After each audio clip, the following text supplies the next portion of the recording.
Muş Aqso'liq bir qiz mana bir videoni avatibadi. Mushlar bilan sizlarning bir o'rninglar birmi deb. Bizning o'rnimiz ular bilan bir emas deb shunday aytdim. Endi mushu Liya maslahat so'rash markazi deb endi hansocha yoziliqga Liya deb yoziliqqa rasmda mana mushu rasmdagidek.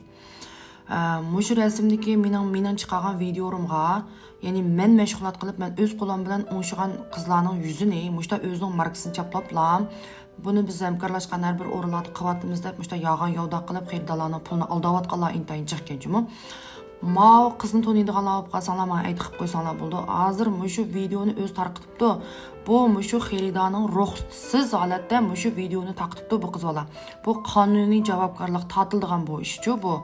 Shunga o'zingiz mushu videoni ko'rgan vaqtingizda yo men bilan aloqalashamsiz, yoki biz chiqargan narsalarni jutamsiz, yoki men qilib qolsam, ma videodagi qiz bola sotqa arz qilib qolsa, o vaqtda siz xili narsa to'lab ketasiz. Men sizga shunday deb qo'yay.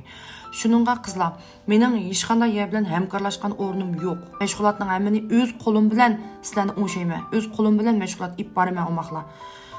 Shuningga ash qiz bola o'xshash, agar shu qizni to'niydiganlar olib qolsanglar, shuni aytib qilib avatib qo'ysanglar bo'ldi. Liya o'zini go'zallashtirishdan maslahat berguvchisi deb yozibdi töviniga. Endi bular qanday odam men uqmadim.